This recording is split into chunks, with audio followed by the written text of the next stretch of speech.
talking about aging and cellaring of wines. Heather, why do people cellar wines? I think people want to cellar wines for a lot of different reasons. There are a lot of people that are interested in the idea of cellaring, but there is a few things we need to know before we get a cellar going. I would like to talk a little bit about the history of how wine came to be about. I'll keep it really short because it's a long one. What happened with winemaking is, at first it was made and put into either oak barrels or clay vessels. So it didn't age very well and it didn't travel very well either. Then someone got the idea of creating an actual glass bottle. Now you could put this much wine in a bottle, you could transport it, you could sell it somewhere else, or let's see if we stick it in the basement, what's going to happen to it? And that's how cellaring got to start. It was because of the invention of the glass bottle. But does it make a difference in how the wine tastes? Yes, the glass is neutral, so the oak or the clay would be interfering with the wine, whereas the glass bottle is completely neutral. We're allowing the wine to just age on its own, and that's why it's so interesting to cellar. People are curious, what happens to a bottle of wine if you throw it in the cellar for 10 years? Can all wines be cellared, or do we need to pick specific ones? That is a good question.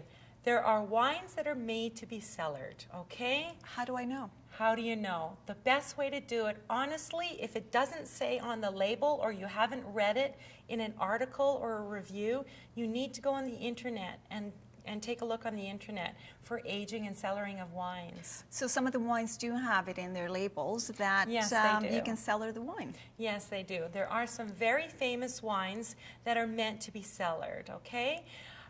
You've probably heard of Opus One. I have. It's from Napa Valley. It is meant to be cellared. You lie that in your cellar for 8 to 10 years. The price point is $300 to $450 for a bottle of wine. Per bottle. That you can't even open for 8 to 10 years. Wow, so you really must know what you're doing if you're going to invest that amount of money into a wine. Okay. So what if I wanted to start my own cellar in my basement? Can I just go ahead and do that? Well, there's a few things you need to do that are really, really important. There are 4 conditions that need to be met in order for a cellar to actually age the wine in a way that will work. So we need low light. The temperature has to be around 16 to 18 degrees all the time. So it has to be temperature controlled. Temperature, yes. The humidity ideally should be 60 to 70%, and that's where Albertans or prairie people that are not living on the coast or near water can have a problem, because the humidity level quite often on the prairies or in dry spots in Canada is only around 35%. So now we need 60 to 70, so we need humidity controlled as well. Wow. Now, what types of wine would you recommend people cellar? Do you have some wines here, Heather? Tell me about them. Most wines are made to buy and just to drink right away. And most people buy wine, take it home, and open it around 24 hours within purchase. So not many wines are really made to be cellared, but everybody's interested in it, and that's why we need to know a little bit more about it. Okay, so now we know the conditions we need to cellar a wine. Now we know what we need to know. What are we going to put in the cellar? Okay, well, cost of a bottle does have something to do with it, because when you're looking at an expensive bottle, quite often it is an exclusive wine in low production that's made to cellar. And I was saying in a previous episode that there's entry-level wines, there's the moderate wines, and then there's the blockbuster expensive wines. Quite often, that's the level where we want to be cellaring at. Okay. I've got some here. Now, if you remember the Beringer that we had in a previous segment, it is a lovely wine, and it is made to cellar. And but it's also very good to just drink when you get home. That's right. Now, this is a bit different because you can cellar it 3 to 5 years, but it's also ready to drink now. So this is an amazing wine that covers both, but a lot of them don't. So I will draw your attention to this Italian wine. I love Brunello di Montalcino. It's a fabulous wine. It is made to cellar. They do make their more entry level. It's called Rosso di Montalcino. So if you're wanting a drink now wine from that area, drink the Rosso. But this baby is meant to 8 to 10 years.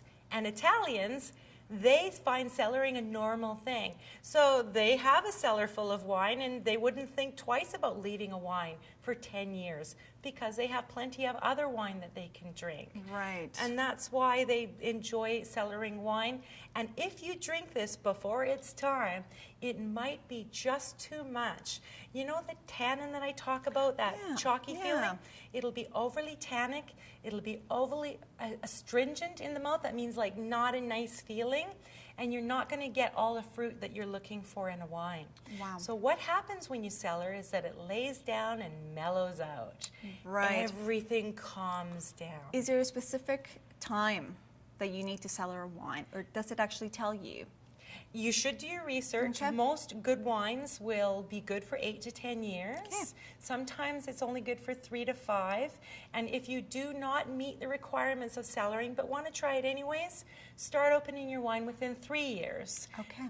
We say that wine is delicate because it needs all these conditions, but in fact wine is fairly sturdy and can actually live in a closet.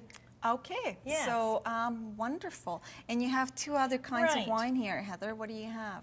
I think Europeans are famous for cellaring wines because they've had cellars for hundreds of years, so this is what they do. But we've got a beautiful Catina Alta here. This is made to cellar, and one may not think that a Malbec could cellar, but indeed it can because it's made with a high tannin, high acid, and there's also a winemaker's procedure where they adjust the pH level. Very technical, but that's what they do, and that helps cellar the wine as well. All right, and you have one more here. Yes, I've got a beautiful Cabernet Sauvignon from Napa Valley. Outside of France, I'd say maybe Napa Valley is king for cellaring wines because Cabernet Sauvignon is very good for cellaring, and they do it very well in the Napa Valley. So beautiful wines, once again, not the price tag of Opus 1, but really, really beautiful wine. Throw in your cellar 5 to 8 years, 10 if you've got a good cellar, and you will notice the difference between drinking a recent vintage Cabernet Sauvignon and an aged one. Wonderful. For more information on types of wine that you can cellar in your basement or you can recommend to your customers, please go to our website where you'll find the handout with more information from Heather.